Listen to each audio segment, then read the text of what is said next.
Welcome to this edition of Offset. It's Larry the Big Man. That's two-time Stanley Cup champion, Sportsnet hockey analyst Jay Caufield. I'm Larry Richert with the Big K Morning Show at KDK Radio. In my 25th year, getting up at 3 in the morning.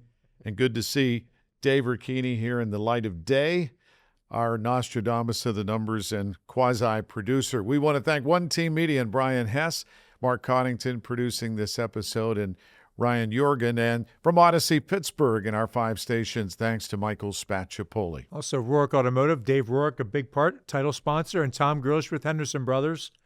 We thank you both for coming on board. Thank you. All right, Super Bowl weekend is upon us, and looking forward to the big game, the 60th. It'll be a rematch of Super Bowl 49, but I don't think there's anybody outside of Bob Kraft being the owner that was there then for that dramatic loss for the Seahawks. Dave is a huge Seahawks fan. I was there. Were you there? I was there. Whoa. He's not allowed to go to this one. Tell us a story. I've been to 2 Super Bowls for the Seahawks. They're 0-2. I was at Super Bowl 40 when the Steelers beat the Seahawks. And I was at Super Bowl 49 when Russell Wilson threw the ball at the 1-yard line. And then he ends up a Steeler. How about that? The irony Well, of that. no, tell the story. Did you say Seattle's in the Super Bowl again? So what did Christy say? I looked into it. Three's a charm. As soon as they won, I looked at flights. Flights were pretty cheap. When I went to Phoenix for Super Bowl 49, I got tickets for face value. I won't reveal my source, but I got them for face value. It was like $600, not considering what you see now. And my buddy who I went with, as soon as they won, he goes, "Let's run it back." He's a golfer. He's like, "We can go out early. We can golf Pebble Beach." So I mentioned it to Christy, and she goes, "No, you're not going." So I'm gonna go with. I don't want to go because I don't want to jinx them. They're 1-0 when I watch them on TV, so I'm hoping for 2-0. Who rules the Ricchini household? My wife. Yes, for a good answer, Dave. Then my dog. Then my daughters. I'm 5th. Understood. We're all ruled. That's right. We're all in the same category, Dave. That's all. You just told the story that let the general public know. They knew it. That's good. It's good. Nothing wrong with marrying strong women. But you know what, though? If Seattle had won both those Super Bowls and you weren't going now, it's a good reason not to go. There was a period where my wife was taking boxing lessons, and one of my buddies goes, looks like your wife could kick your ass. I got news for you. She could have kicked my ass before the lessons, but all right. So this has been one of those weeks where it builds and you're done with all the talk. You just want to get to the game. And Pittsburgh people, Steelers fans in particular, most are rooting for the Seahawks because they don't want the Patriots to get that 7th Lombardi as an organization. But that said, when you look at the championship games, Sam Darnold outplayed Drake May. The numbers are staggeringly different in play during the playoffs, even though Drake May, I think, is going to be around a long time. He's a franchise quarterback. But how about your man, Sam Darnold? Sam Darnold has the 4th highest passer rating in a single postseason. Think about that. Ever. 4th highest passer. Now, that's going to the Super Bowl. Yeah, I was proven wrong in the championship weekend. I was not high on, I thought that, I actually predicted the Rams were going to beat the Seahawks, but I'm a little nervous because I am really confident going to this weekend. And just, some of the stats that I've heard, like you look at Mike Macdonald's track record against QBs under 24 since 2023 when he's with the Ravens as the D coordinator and they go into Seattle. 0-6. With 1 TD, 8 interceptions, 23 sacks. So he is, now you give him 2 weeks to game plan for Drake May in offense. That's a scary thought. The other thing, too, is you hear a lot about the Patriots. Say it again. He's 0-6 against under 20. Say it. Quarterbacks under 24 that he faced, okay. They are 0-6 with 1 touchdown and 8 interceptions and 23 sacks in the last 3 seasons. That number sticks out. You hear a lot about the strength of schedule of the Patriots and how it's weak. Yep. I went back and looked. So when the Seahawks played the Broncos in Super Bowl 48, the Broncos also had the 32nd strength of schedule, just like the Patriots. And the Seahawks were in the top 5 both years. And we know what happened in Super Bowl 48. It was a blowout, 43-8. So those are some things that I just, as a Seahawks fan, I see more ways that Seattle is going to win the game than the Patriots winning the game. And I could see Sam Darnold winning the game. I could see the rushing game winning the game. I could see the defense. I could see special teams. Rashid Shaheed has made a difference. He's made an impact since being acquired by the New Orleans Saints. For the Patriots, I see maybe Sam Darnold gives the game away. I can't even see a scenario where Drake May plays out of his mind. So I'm overly confident, which is kind of scary. Something happens in the 2 weeks between the end of the conference championship and the Super Bowl. It's getting drilled in your head, question after question about, well, you fail, like to Sam Darnold. I mean, you got to be strong over this. It's such a long for the athlete out there answer question after question. What they deal with the press day. I'm hoping for Sam Darnold just kind of lets it all roll off his back, but there is something about it. There is something about the weeks leading up to it that can get into ahead. Like right now, so if you're Drake May, there's no pressure whatsoever on him, right? Nobody's giving him a shot. They think he's got a bad throwing arm, his shoulder. Yeah. Like he didn't have a good couple games leading into it. I mean, I think, Larry, you talked about the numbers of Darnold over Drake May in their games. So the danger point is that you got a team that they're not expected to win right now, and they're going to be looser than some parts of the Seattle game. That being said, I still feel like, and I've felt all along, that Seattle's been the best team. I mean, I think Sam Darnold, he's due for something to finish off the way he has and the way he's been playing, and it'd be great. That'll be great for that side of it. Great for us as Steeler fans. We don't want to see New England do it, but I do feel that 2 weeks is a worry for. I don't like it. I wouldn't like it if I was a Seahawks fan. That they just roll right into the next game. Too much time to talk about the negativity to let it creep back into somebody's head. It's the way it always works. Although with Drake May's, supposed shoulder injury, don't you think the extra week could be beneficial for them? It is for them. For New England. For New England. I'm saying the extra week hurts Seattle. I'm saying the mindset of the player, like not the defense, not the running game, the passing game in Seattle. They have 2 weeks to week after week, question after question on the negative side. I think it benefits New England to have the 2 weeks, not Seattle. But I still believe Seattle's the cream of the crop. I think Seattle's the better team on paper. Mike Vrabel, yeah, their coach, a little dangerous to me because he's got them psychologically playing at another level. And you don't think they're embracing the underdog mantle that they have? They are. But they're happy to be through this week, I'm sure, because all the stupid questions they get at press day. Dan Marino, when he was in his one and only Super Bowl, they have the media horde, and they interview everybody. They interview the mascot, everybody, the managers, equipment guys. And Dan was asked, what's the dumbest question you've been asked so far? And he goes, you just asked it. They're happy to be beyond all that stuff. Yeah. Just play the game. All right, that said, as you know, and it's ramped up recently, these prop bets. So this is the offset Super Bowl prop bet set with Dave Ricchini. This is his mastermind genius. Well, I'm going to put you guys to the test, and we're going to keep track. I'll keep track of it to see how we did next week when we tape our podcast.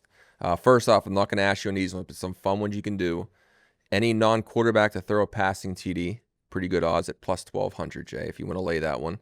Any QB to record one reception. I actually, with Josh McDaniels and that addition he has as the offensive coordinator, I could see some trick plays by the Patriots. So that's good one. Then defense or special teams touchdown plus 210. So just some things to consider if you want to log on your app. But for us, I'm going to go rapid fire here. I'm going to always go you first, Larry, then you, Jay. Coin toss, heads or tails? It's going to be heads for the Seahawks, right? Wow. Okay. Jay? I got heads. And I'm going to go tails. First scoring play of the game. Touchdown, which is the heavy favorite. Field goal or safety. And again, going back to Super Bowl 48, the first scoring play was a safety. If you take safety, you get really good odds. Larry? I'm going to go with a touchdown. I think Seattle goes right down the field on their first possession and scores. Field goal. That's like chalk. I'm going to go field goal too. Yep. Longest touchdown scored, 35.5 yards. Are you going over or under, Larry? I'm going to go under.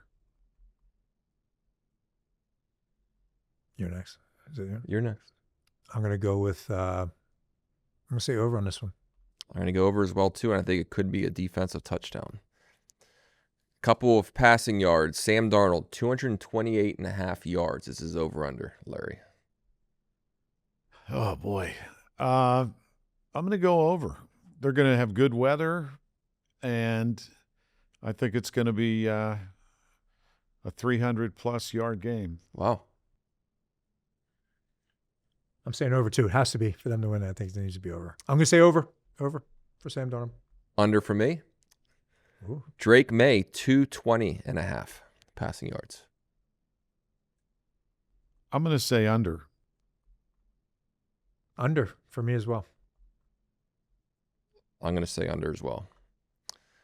And then 2 more. Jackson Smith-Njigba, 93.5 receiving yards. I'm going to say under. For Sam Darnold to have the number that I said, he's going to have over. Larry has him thrown for over 300 yards, but they're going to shut JSN down. I hope you're not. Yeah, they're going to focus on him, double team him, and so over? Darnold will I'm saying over. spread the ball around. I'm going to go under as well. That was very good, Larry. What'd you say, Dave? I'm going to go under as well. Wow. Last one, Ramondre Stevenson, lead running back for the Patriots. 49.5 yards. This number has come down considerably. It started in the high 50s. Oh, boy, that's if they want to win, he's going to have more yards than that, I think. So I'll say under. You mean you? Oh, okay. I'm going over. You meant the other? Did you mean? No, I meant. Yeah, I think Seattle's going to win, and I don't think. I see what you're saying. Yeah, you're right. You're right. Yeah. So I'm going to say he's going to have over though. All right. I'm also going under. So that wraps it up. We also have to do our predictions. All right, and you're going to follow up with. We'll check all this. I will, so we have to do our prediction for the game. check it. Did we do our prediction for the game? We got to do our prediction for the game. All right. That said, here it is. Prediction using current point spread. Yeah, you can use the point spread. What's 4.5? It's 4.5. Right. I think Seattle's going to cover, and I'm going to say 24-14.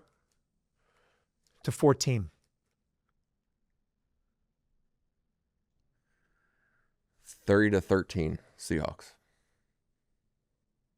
30-13 Seahawks. I'm going to say 31-21 Seahawks. So there you go. Nice. Seahawks. Everybody's What could go wrong? what could possibly go wrong? And that said, time for the big man blitz. Okay, I'm going to go back to the hockey world. The big man blitz is this. Brian Russ gets a 3-game suspension, right? By the way, there's one angle that he clips the head of Brock Besser. It was a game in Vancouver. Just gets a piece of him because really he was getting pushed from behind at the same time Besser was by Raquel. Brian Russ gets a piece of the head of Brock Besser. He's no history of being he hasn't been suspended before in his career, over 700 games. He has a hearing, they give him 3 games. Now, if you want to do that, and because he got a piece of the head, okay. But Tom Wilson runs over a player in Carolina the other day. He doesn't even have a hearing. We know the history he has. By the way, Tom Wilson is a player. If he was here in Pittsburgh, everybody would love him. So that's understood. I love how he plays the game. But the one hit coming around, not catching a piece of a guy with, unaware, it's the way it is, but he gets his head. And their reasoning was, the size difference. I never heard somebody say to me size difference when I was called in any meetings in the NHL. It was like, that's a bad hit. You caught the head, whatever it is. That they threw that out there after suspending Brian Russ for 3 games. He doesn't have a hearing. He gets nothing. That, to me, player safety and seems like in all sports we're talking about it. But my big man blitz is that. Tom Wilson does it every game. Yeah. To some level. You got to be aware. I'm going to say one thing, and the one thing I'll say is, as players still, you're in the game. Tom Wilson's on the ice. You have to be aware. But bottom line, it's your job for yourself, for your own safety, to be aware. And if you come around the net and you're looking down and you're vulnerable, part of it's on that player. I'm going to say you got to be aware. But the way they're calling the game today, it's a hit they don't want in the game, and they don't even slap his hand. That's unbelievable. Yeah. So to me, that's my big man blitz, and we'll carry that through the year and see how it goes. But it's never made a lot of sense one way or the other. But that's my little man blitz too. I 100%. I love that you jumped right on it. See that? I said, Jay's not going to like this. Yeah. All right. Offsets, off topic. This is the final opportunity here before the Super Bowl, and it's going to be Super Bowl snacks. As you know, Dave, this has been something for now decades that Jay just manifests with his special creations and dips. He's got a spreadsheet that keeps track of which dips he ate on which weekend. It's very true. It's all in my head, though, to be honest. Well, it's in my head. I know what rotation it is. What is your Super Bowl? Well, my Super Bowl dip is multiple. It has to be a combination of everything. So I've always joked, I'm not joking, but truly on a Wednesday of the week of the game is what my menu comes to me. It just does. So I go to Alicia and go, hey, Alicia, I think I want hot sausage with buffalo chicken dip on this day. The Super Bowl special, right? So we got to have multiple dips. It's a multiple dip one for me, yeah. Multiple I like dips. Like when we have our golf event, when we do a little golf thing, I like buffalo chicken 5-layer dip. That's going to be my 2 dips that I'm going to go with. Strong. Because a little even cucumbers with the buffalo chicken dip is phenomenal. How about that? Chips. I mean, I got the Health chips. food. Yeah, little makes it feel healthy. Yeah. So buffalo chicken dip and 5-layer dip, and sometimes a little combo of the both. That's my choice. David. I'm going easy. I'm going pizza. I like pizza and wings, but the wings get messy, especially when you're trying to handle your beer cans or your You don't want cocktail. slippage. But you're not doing No. a dip? You have a no dip? Oh, I love the dip question. This was a dip. What's your dip? My favorite dip is I like your taco dip. I do like the 5-layer dip, but buffalo chicken is the go-to. Yeah. Get a little bit of protein in there, a little bit of spice, wash it down with a beverage. Can't go wrong. Mine's a childhood memory. I have 3 brothers. We used to always watch Bruno Sammartino wrestle every Saturday night on Channel 11. And Mom would call us in out of the backyard. Bruno's almost done. And we would get, Friday was grocery day, so Mom would get just plain potato chips and B&L French onion I get dip. that. I get Yes. that. I get that. And that in a 7-ounce bottle of Coke. Yeah. Now, by the way, real quick, I'm not against you mentioning what you're going to have, though. I like that. Larry, what's going to be, that's your dip, but what's really quickly, what's your main course? That's a great question. Because Dave gave us his. I get what you're saying. Huh? You mean dip-wise? No, you gave us a Main dip. I like course. what you Main course. Main is gonna Favorite be main pizza. course. pizza. Yeah. We always do Easy. pizza and hoagies, and sometimes my wife will make meatballs. That's very good. Okay, so mine, this is where it's coming to me now, a little earlier than normal. I'm going to have hot sausage and peppers and onions. Love it. Peppers and onions on the side, and great. Whether it be Mancini bread or Breadworks, great roll. But also, Alicia, have her make chili. So have chili and also some baked potatoes that you can take a potato and put some chili on that if you like it. That's going to be Make him throughout the hungry, day. big man. There's my choices, and I'll let Alicia know. All right, later. those are the offset Yes. Super Bowl snacks, the dips. Mainly, before we get into Pierre McGuire, how about Barry Trotz? Yeah. Hey, when you're struggling franchise, it's going to fall somewhere. That was a wild thing. He's been around a long time. First to go. Yeah. It's been, and they're making moves before this Olympic break. I get it. I can see how that happens when you're underachieving with the moves that players that they brought in. They've been underachieving, and I can see that happening. You don't like to see anybody get pushed out or whatever, but I understand that one. Well, let's talk a little hockey. Thank you, Dave Ricchini. Good luck to your Seahawks. Thank you. I'm rooting for you all Yep. the way. Appreciate it. Dave. Thanks. Sam Darnold better get more than 300 yards. That said, it's time to check in with the one and only Pierre McGuire. You got to be feeling the energy because here we go with the Olympics. And I know you've been such a big part of coverage and so many different angles for you. What's the big excitement for this year? The professionals being back. You know, we haven't had professionals since 2014 in Sochi. I'll never forget the TJ Oshie shootout game in Sochi. The Russian presidency was sitting right behind me. And after Oshie scored, he went right down to Jonathan Quick. But what I remember is how mad Vladimir Putin and all his people were. And I said to my producer, you should get a shot of these guys. They're really angry. So I thought that's one of my takeaways from all the Olympics. This will be my 8th Olympics this year, by the way. It never gets old. It's an amazing honor and privilege to be part of. And I'm really psyched to watch the men's professional players play. I think it's going to be fantastic. And I can't wait. I know I'm putting the cart before the horse to watch USA versus Canada on the women's side in the gold medal. It'll be amazing. It'll be an amazing gold medal game.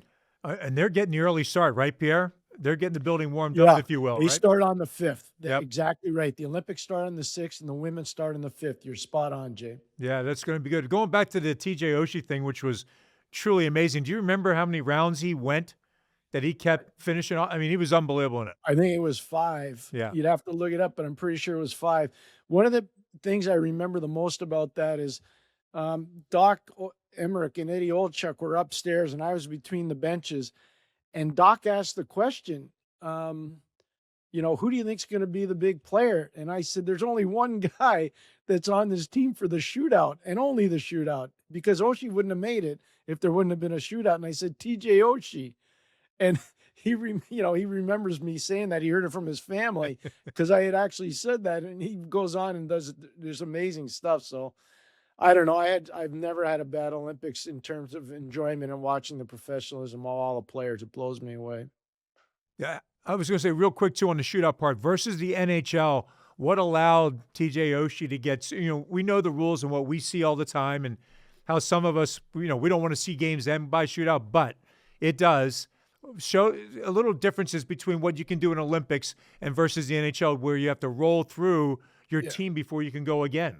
In international hockey, after the 5th shooter, the same shooter can go over and over and over again. The first time I ever saw that play out was 2007 in Leksand, Sweden, Canada versus the USA. Jonathan Toews was a shootout player for Canada, and the goalie for Canada was Carey Price.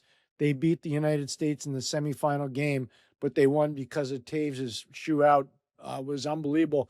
And I actually said on that broadcast, I'm not sure if Wayne Gretzky or Mario Lemieux could have done the same thing at the same age as what Jonathan Toews did in that environment in Leksand, Sweden. It was an off-the-charts performance. It really was. And that said, Pierre, just to give people kind of a cheat code who enjoy hockey but might not know the nuances of some different rules for International Olympic hockey. Well, one of the big things is you can't use your feet to win faceoffs. They'll blow it dead if you try. Like Ronnie Francis, and Jake could speak to this. He was the king of tying up another player's stick and using his feet. You can't do that in international hockey. That's number one. Number two, anything that's a blow to the head, even a cursory or close blow to the head, they're going to call that every single time, and it could be a major penalty or a game misconduct. So they're really hits from behind, hits to the head. They're really, really careful with those things. And as I said, you can't win faceoffs with your feet. That's an interesting rule to not be able to use your skates, right, Pierre? I know in the NHL now they implemented, I'm not sure what year it went in, where you couldn't go down and use your hand or part of the stick, and that's a penalty in our world, right? That's a penalty. Yep. Interesting that they would eliminate the use of a skate, because that's like you said, Ronnie Francis is the perfect one to think about too, Pierre. He does it so well. It's an art. It is. In fact, I found it interesting. Ronnie was probably working in Carolina when Sidney Crosby came into the league. And I know Sid's first year in the league, he wasn't very good on faceoffs. And I know Ronnie came up to Pittsburgh and kind of helped him out a little bit on that. So, Ronnie was so good at that. I remember, like it was yesterday, the 91 Stanley Cup final where we got cleaned out in game one in faceoffs. And Badger Bob Johnson said to me, make a tape. There were 80 faceoffs in game one, 80 faceoffs, and I think we lost like 50 of 80. It was terrible. So we brought into the room, and all the guys will remember, it was Randy Gillen, Yuri Herdina, Brian Trottier, Ronnie Francis, Mario Lemieux. We brought them all into this room, and we created a faceoff protocol, Larry, and it actually worked. And we never looked behind the rest of the series, but it was Badger's idea. And just to hear those centermen talking about how we would pursue this the rest of the series was phenomenal. That's a great memory, too. Yeah. Some of the names of those great Penguins. And recently, last weekend, Penguins celebrated the 2016 Stanley Cup team. It was well attended and highly emotional, especially for 87. And I was told he doesn't watch his YouTube stuff, so he doesn't watch highlights of himself or the team. So maybe for the first time, he was seeing 10 years ago the things that made that team great. That was a special moment. That was so special. I'm so glad you brought that up, Larry. It was to see the emotion on his face. I know Jay was working the game. I did the pregame show with Paul Steigerwald, and I switched over to the TV, and I'm watching that. I was getting emotional. And what it reminded me, and Jay will remember this, Larry, in 1992-93, we lost a great Bob Johnson to brain cancer. And Craig Patrick put together a celebration of life in the building in the old Civic Arena. And we played the New Jersey Devils, I want to say, Jay, right after Christmas. Yeah. And Craig put a candle in every seat, not Craig, but the staff in the building put a candle in every seat. We didn't have cell phones back then. And they lit the candles, and this building was dark. And Craig played or had a song played by Linda Ronstadt, Goodbye, My Friend. And you could hear on the bench, there was no noise except for people sniffling and wiping their tears away. I'll never forget that, being at ice level for that. And when I saw Sydney going through that, that's the first thought I had. The memorial for Bob Johnson. What an amazing job Craig had done with that. Yeah, Pierre, we were at center ice around the circle. Do you remember? Like all the players were around. The guys who were playing that night, we were all out there, and the building was. It's kind of hard. The way Pierre was explaining it, kind of did a really good job explaining what the emotion of that was. But the guys who were in the lineup that night, we were at center ice, and all in a circle. And there's a photo. Pierre, I'm going to try and find that. There's a person that had a great photo that I think we all had an opportunity to get. And I got to see if I can find it and make sure you get it, because it was that moment that you can see the candles in the stands, and it was a real special. That was a very special moment, very tough for what that was all about and how just everything that went with it, right, Pierre? It's hard to even explain, to be honest. You know, it was amazing. You and I had a chance to be there for Mario's comeback game from cancer. Yep. You know, we were there. I was there for Saku Koivu's come from, almost dying from cancer in Montreal. I've seen all these amazing things. That one was maybe the most poignant because of the sadness, the quickness of Bob's death. And, we go from being at the top of the mountain in the NHL to maybe a month and a half later, Bob gets diagnosed with inoperable brain cancer. And that training camp, Jay, I spent a lot of time with you and all the other players. Yep. But every morning before I'd go to the Civic Arena, I would go with a glazed donut to the hospital near Duquesne. Yeah. And the reason why I would bring a glazed donut there is Badger couldn't eat, but he could lick. And so I would hold the glazed donut in front of his mouth, and he would lick the glaze off the donut, and he couldn't talk at the time. He had a chalkboard, and he put good on the chalkboard. Hey, Pierre. Oh, Pierre, great. if you recall, that summer, the World U.S. team was training in Pittsburgh, and Bob always wanted me, and Pierre knows this, Bob always wanted me to get extra ice time and all that stuff. And I'd go see him. Alicia and I went to see him in the hospital, and I went back a number of times, and he wanted me to be, so he had me in the camp with the U.S. team, practicing and everything, and I'd go back and see him, and he would write, as you mentioned, on that board, like things to keep working on, be quick, quickness, hands, all that stuff, and he was always giving me the steps. But it was because of him. I was in that building because they needed one more forward, and Bob had me in that, and it's exactly the atmosphere of being in the hospital room with him and writing stuff down till the finality of it, Pierre, here you go, he wins a cup and doesn't get to enjoy everything that went with it, as we just saw the celebration and Sid the way he was about it. It was amazing how sad that was, how it played out. But at least he got there. But that he couldn't enjoy it for years and years. He was very special to all of us. The last time I had a real poignant conversation with him where he could actually talk was at the draft in Buffalo in 1991. We had just won the cup. We were celebrating. We had the cup with us, believe it or not, at the hotel in Buffalo.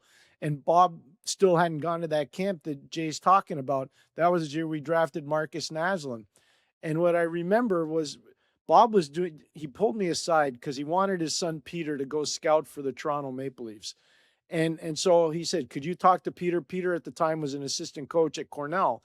So I said, with pleasure, because he wanted me to tell him about my experience of leaving as a college coach and going to the pros and how much fun I had. So I said, no, not a problem, coach. I'll do that right away. And that's the last time I ever actually talked with him. The rest of the time we talked, he had to write on a chalkboard because that was right after he was at that camp.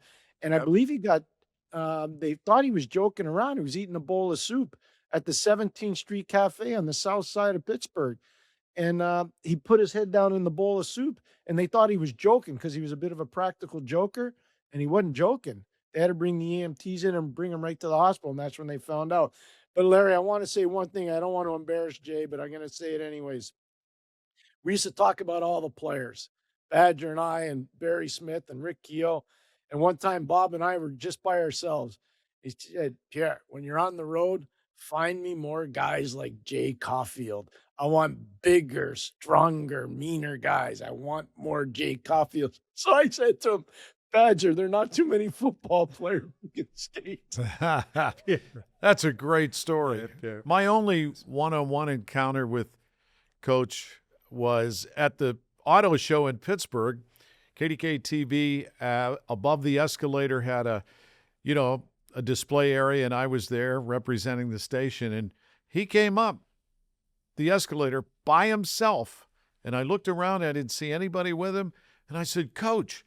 And he was so down to earth, and nobody bothered him. They just kind of just would say hi and leave him alone. And it just struck me what a down-to-earth guy that he was, and how he was so loved in Pittsburgh for bringing that cup, obviously, as the coach. And it was tragic, but he'll always be on full scholarship in memory here.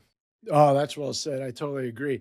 Jay, we beat the Boston Bruins in Pittsburgh to win that series, and the next day was Mother's Day. And I had to fly, not Mother's Day, but the next day out to Edmonton to go pre-scout Edmonton and Minnesota.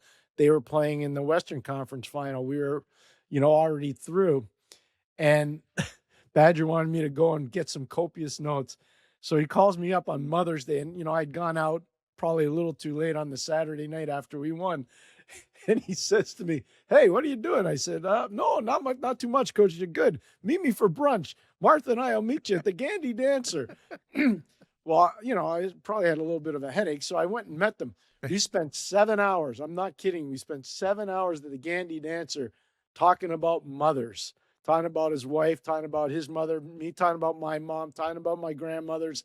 It was amazing. Nothing to do with hockey. Zero to do with hockey. That is extraordinary. So, Pierre, do you remember we'd be in restaurants, we'd be on the road, and we'd down morning, the morning of a game before our morning skate, and he would walk by, and he'd always see, what were you eating? Like, what were you eating? I always had oatmeal. And he's like, he was a big oatmeal guy, right? Like, loved that I had oatmeal. And he goes, what's your favorite cookie? I go, well, I didn't want to lie and say chocolate. I said, but truly, I like vanilla wafers and Fig Newtons. I'd eat that like as a snack. Like when we were playing, you didn't want to go to chocolate chip way. So I told him he loved vanilla wafers and Fig Newtons. So right there, I felt like I was in a good position because he liked that I ate oatmeal, and he liked that I liked Fig Newtons and vanilla wafers. And he was all about every morning. It was just that, right, Pierre? It was hard to explain. There's a lot of stories, but I will always remember things like that. I remember when our first practices with some of the greatest players to ever play the game, and we're out there. Remember passing back and forth, find a partner, and we passed the puck back and forth. I remember hockey school. It was a hockey school, and everybody's like, like seriously, like Paul Coffey, Mario. They're like, you couldn't hear you heard the third and fourth line guys we're making too much noise on one end with it, but the guys are too good. But to a man, right, Pierre? Nobody had seen at the NHL level in camp. That wasn't the normal thing. And it was like a hockey camp, and he just got everybody believing in what he was about and what it was for, and the rest is history. Yeah, you know what's amazing, Larry? Jay's story is so poignant. It brings back a lot of memories. So he called me up. I was in Sweden scouting, and he said, hey, I need you to get back here. This is more serious. We're about to go in the playoffs. I said, okay. I want you to go track Washington and New Jersey, because we're going to play one of those two teams in the first round. So I said, really? He says, yeah. I said, when do you want me? He says, like, now, get back. I said, Coach, I'm in Stockholm. He says, I don't care. Get back. So I flew back, and I started tracking them. And then the last game of the year for New Jersey was, believe it or not, New Jersey versus Washington. And he knew that, and he calls me up, and he says, you got your reports ready? I said, I do. And he goes, good. We're playing the Rangers tonight. Meet us at LaGuardia Airport. You're flying back to Pittsburgh with us. Do you have enough clothes? I said, yeah, I think so. I just came back from Europe. So I get on the plane to fly back, and he goes, let me see your report. So I sent him my reports. He goes, this is good. He goes, tomorrow at 11 o'clock, you're going to prepare the team for the first round of the Stanley Cup playoffs. So be on it. Be ready. That's all he said. So I was. That's That's awesome. pressure there. That's pressure in front of right, Pierre?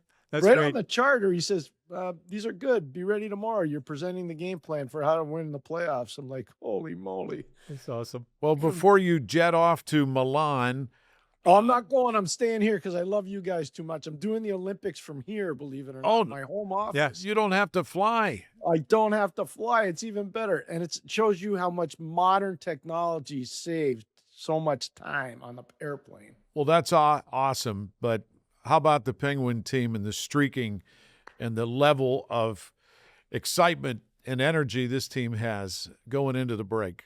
Larry, unbelievable. So proud of the team. So proud of the coaching staff. The improvement that's happened. And Jay does such a good job on the TV side of it. Jay, the improvement of this team from the start of the year to now is insane. I want to give the assistant, and you know how much the assistants put into this. The assistant coaches deserve so much credit. I know Dan Muse is a head coach, but those assistants have done a great job. Ryan Shea's the most improved defenseman in the National Hockey League. It's not even close. What's he, plus 22 now? Yeah. Some ridiculous number. It's crazy. I love where the Penguins are right now. I think Kyle Dubas and his staff deserve a lot of credit. The biggest thing to me is the old guys look young again, and the young guys look mature again. And whoever would have thought Ben Kindle would be 18 years old, 11th overall pick, and he'd be starring in the National Hockey League right now? I don't think anybody would have thought that. You know, Pierre, I was just real quick. I'll say this. I still look at the move by Dubas to bring Chinakhov here. Yeah. And we talked about this last week a little bit, but you find a home. It's right. Different voices, different things, different surroundings, different players. He's with Malkin. That move for me, if you look at it, how it literally just now, you've got four lines, truly four lines that on any given night, one of those four lines can win the game for you. I think the move with Chinakhov coming here, a number one pick, 24 years old, Russian, fitting in with Malkin and Novak in the middle, that's such an outstanding pickup. It's such an outstanding. It reminds me a lot of what Craig Patrick used to do when we got Rick Tocchet in here and Shel Samuelson. Not the sexiest players, but guys that helped us win. You know, Grant Jennings, and you remember, Jay, you were there. You were front and center. Yep. Grant Jennings never got enough credit when we got him. Everybody said, oh, he's a throw-in in the Samuelson-Francis trade. Grant Jennings, his nickname's Meat, by the way, Larry. Meat was an important player on our team. He's an important.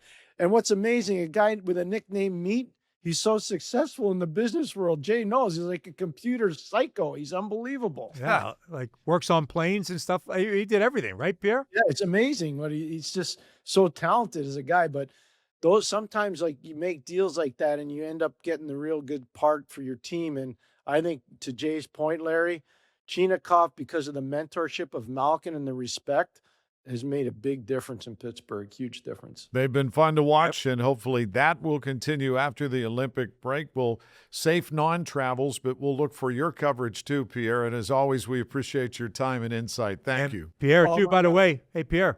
Yeah. Congratulations. You just started off your new podcast yourself. I did. I'm really Outstanding. pumped about that, Jay. You're so kind, Larry. Thank you so much. It's called Inside the Game with Pierre McGuire. It's on One Team Media, which is obviously who you guys work for right now. Our first guest on the maiden voyage, we just put it in the can today, the great Mike Eruzione. And if you haven't seen the Netflix feature documentary on the 1980 Olympic team, please go watch it. It's unbelievable. And I can tell you right now, Mike shares stuff with me today that is not part of the documentary. I think it'll blow you away. It's about leadership, courage, character, team, and more importantly than anything else, the pride in being an American. It's really a fascinating piece of work from Mike today. I was so proud to have him on the show. We'll look forward to it again, Pierre. Thank you. Here we go. Awesome. Thanks a lot, men. Take care. Always enjoy our conversations with Pierre McGuire. He's with everything he's got going on, starting his new podcast himself, always has time for us. It's Very nice. I enjoy We it. want to thank One Team Media, Brian Hess at the helm, and Mark Coddington, Ryan Jurgen producing and directing the great work that they do. And from Odyssey, Pittsburgh, and our 5 radio stations, including KDKA. That's the station I work in on the mornings. If you're up 5:30 to 10, I'm still getting up at 3J for 25 years. Thank Michael Spacciapoli. Yeah, you're outstanding, Larry, what you're able to do. And we also want to thank Dave Rourke, Rourke Automotive Group. They got a new building out in Cannonsburg. You got to take a look at it. State of the art. Thanks, Dave. And also Tom Grillish with Henderson Brothers. Again, both guys, title sponsors. We can't thank you enough. And Henderson Brothers since 1893, really not just an insurance company. Take care of your business and you, but a whole lot more. Experience the power of partnership at hendersonbrothers.com. That's this edition of Offset, and that's a wrap.